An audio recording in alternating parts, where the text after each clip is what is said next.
Дорогие друзья, это программа «Подворье», и сегодня мы находимся в этом огромном ангаре. Это, между прочим, не просто ангар, это картофелехранилище. И картофелехранилище – это Якутского научно-исследовательского института сельского хозяйства нашего региона.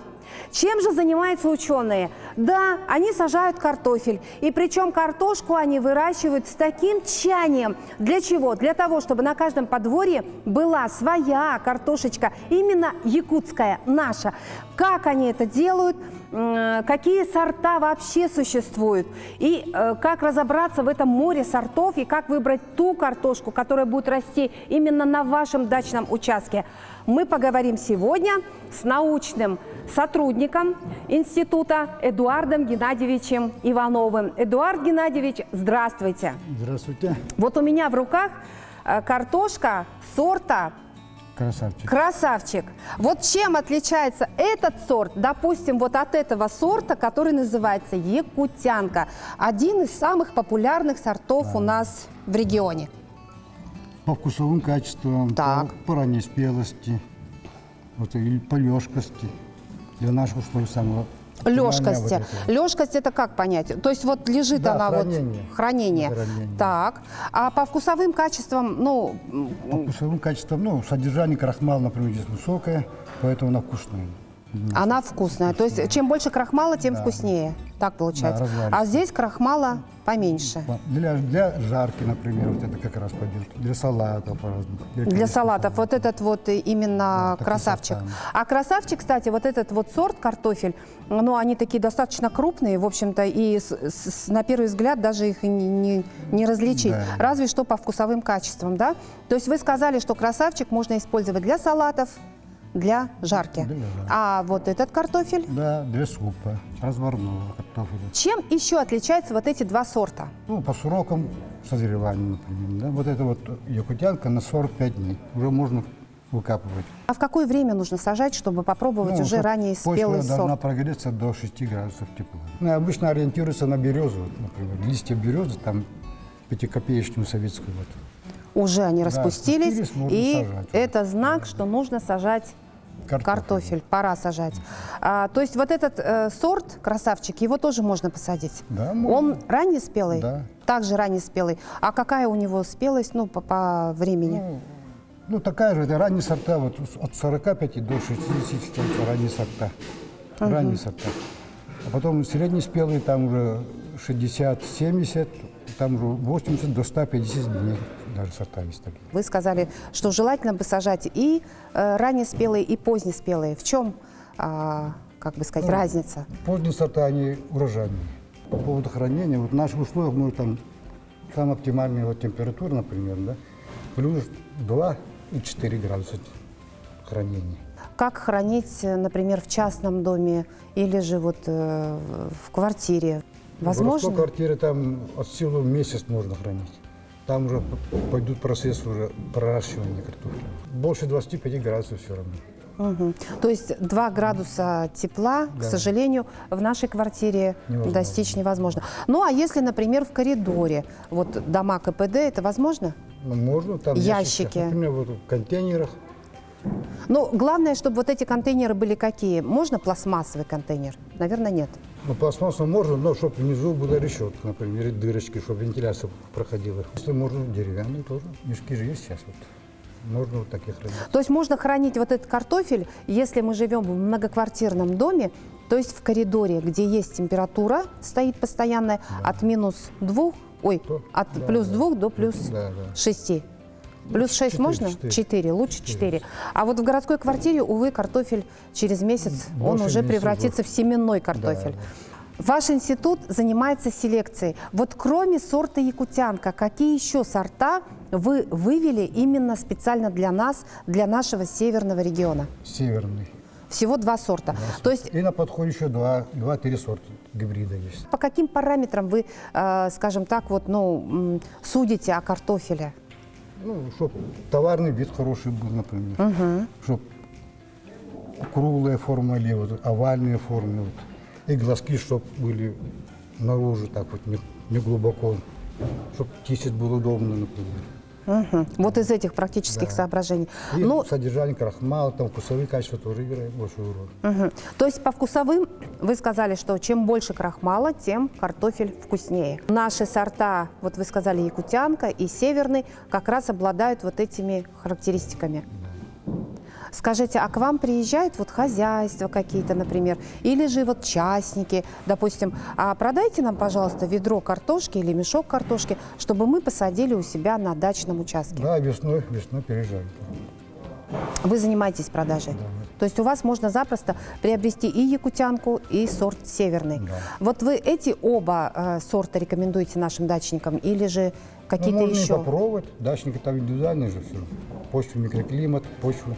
8 соток обычно, ну, стандартные 8 соток. Каким должно быть поле, чтобы накормить семью картофелем? От каких факторов это все зависит? Сколько брать картошки? Обычная семья, вот, один мешок картошку посадили, 10 мешков получили уже. Да вы что? Да, это стандартная урожайность этих сортов такая. Ого!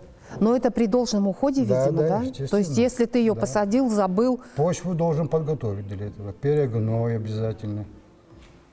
У нас же почва с углинков везде. Глинистые почвы. Поэтому должен быть хороший перегной. Где-то на 1 сотку где-то тонну картошку перегной надо. как сажать картофель в землю. Чтобы была влажность, как раз подходила, и можно уже сажать картошку. Ну, смотрим температуру же. Сколько там 6 градусов должна быть у нас. Да, тепла. То есть земля должна быть теплой, Прогреться должна. прогреться до 6 градусов. Посадки, например, 10 сантиметров. Глубже нельзя. С какой частотой полив организовать?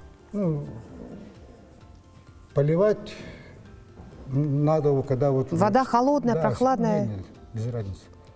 Лето же все равно, теплая вода. Чтобы цветки пошли, вот, и можно уже поливать уже. Китайские термометры есть разные, датчиками влажности, там можно измерять влажность. Ну, оптимальный вариант, надо поддерживать 60% влажности почвы постоянно. Постоянно. Тогда будет уже 10 мешков картофеля будет. Да, ну а если будет засуха, то тогда, конечно, Поливать надо. поливать нужно. А поливать, допустим, ну сколько вот, допустим, ну как, квадратный метр, сколько воды? Ведро, 2 ведра. Допустим, у тех людей, у Ну, кого чтобы нет промочилась, например, вот, летнего водопровода. почва, чтобы промочилась на 6 сантиметров, например, и 3 сантиметра.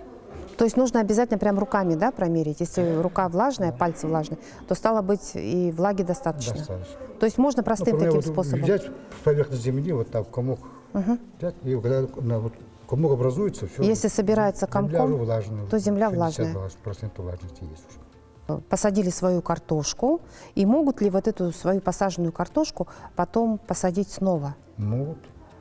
То есть им нужно как-то вот отложить. А за зиму уже очень много глазков появится. Но поэтому у температуру картофеля. надо поддерживать 2 градуса тепла. Только 2 градуса.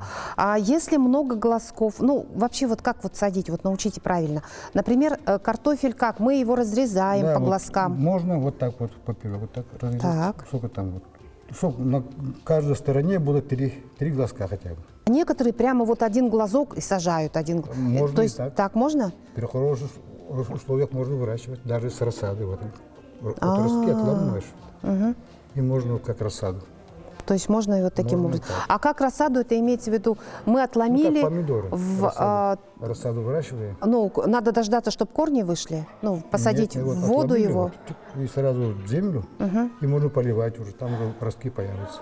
Вот еще какой уход за картофелем, кроме перегноя, что нужно еще добавлять для того, чтобы урожай у нас получился и порадовал нас? Может быть, какие-то еще Минеральные. удобрения Ну, минеральные? желательно в наших условиях зачем? Вот, для себя вот можно без минеральных удобрений. Потому что вот в почве, вот в глинистых почвах, там фосфора, калия хватает. В какое время нужно окучивать картофель? Окучивать надо за период вегетации 3 раза. 3 раза окучивать, чтобы земля была рыхлая. И между рядьями еще надо окучивать постоянно, чтобы рыхлое состояние было. А сорняки? Сорняки надо, когда вот появляются сразу вот белые нити сорняков, надо подрезать плоскорезами, половниками. 4 сорта, вы сказали, которые самые популярные. Это давайте перечислим. Северный, Северный, якутянка вот Тулунский и Вармас. и вармас. Вот название такое интересное. Вармас, это в Вармас честь это чего? эстонский сорт. То есть когда-то его привезли из Эстонии, да, видимо так, и как-то он приноровился к нам. Да, в наших условиях он давал постоянно средний хороший урожай. А вот средний хороший урожай, вот вы говорите, средняя урожайность, там, высокая урожайность. Средняя урожайность это сколько? Ну, в наших условиях, например, вот 120, 12 тонн с гектара, там, больше не получается. Например, вот дома вот посадили мешок картошки и получили урожайность 3-4 мешка.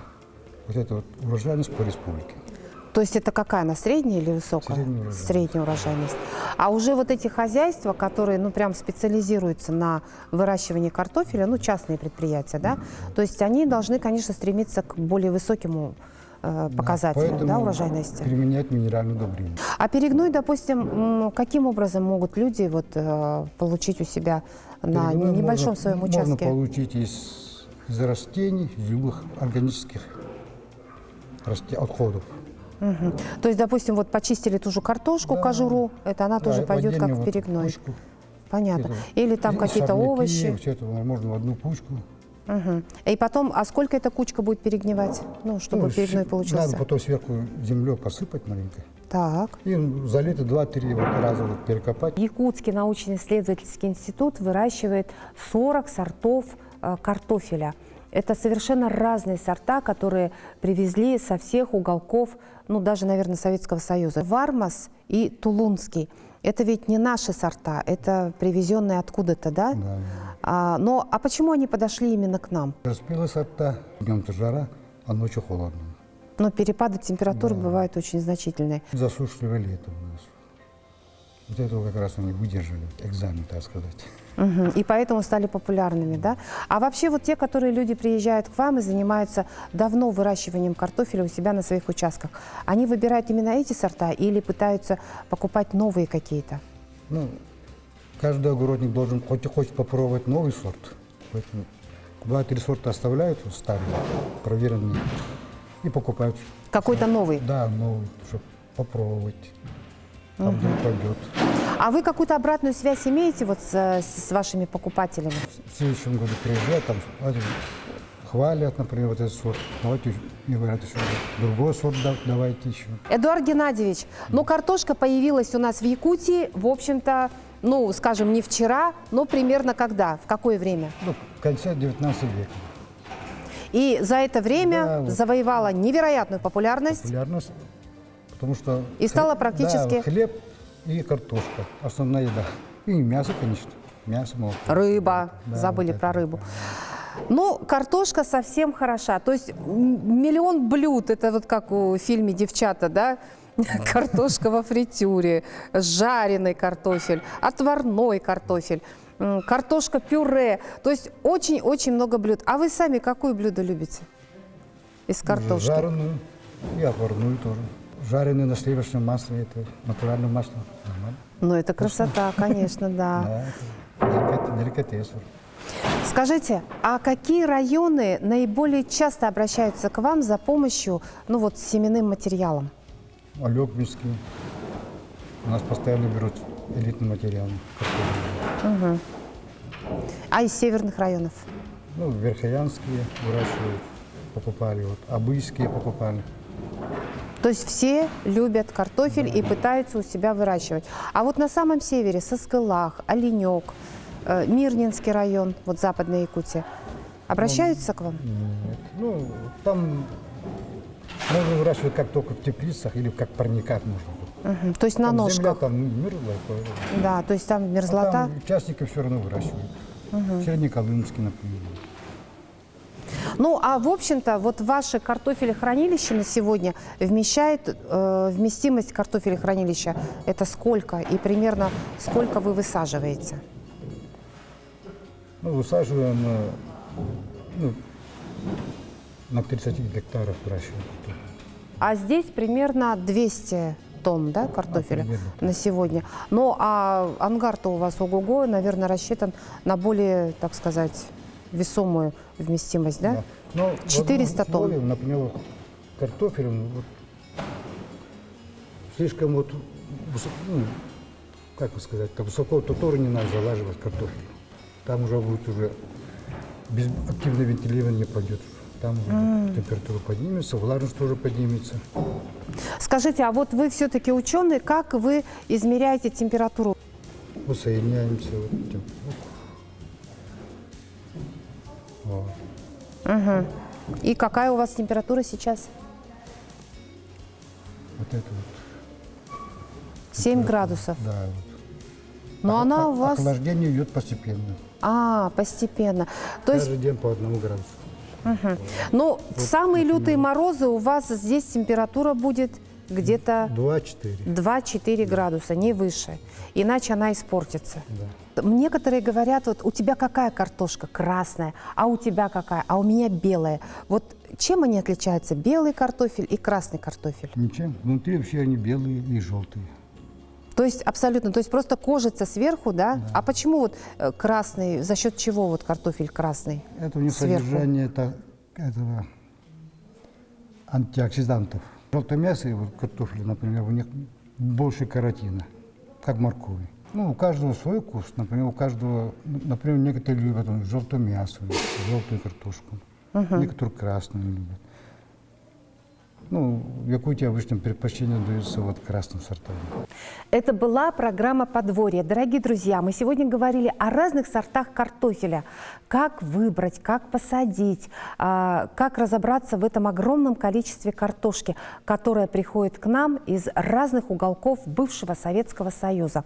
Разобраться в море картофеля нам сегодня помог научный сотрудник Якутского научно-исследовательского института сельского хозяйства Иванов Эдуард Геннадьевич. Большое, огромное вам спасибо. Ну и что бы вы пожелали нашим якутянам? Какой картофель лучше всего сажать? Лучшие местные сорта покупайте. Тулунский, Тулунский, якутянка, якутянка вармас и северный. и северный.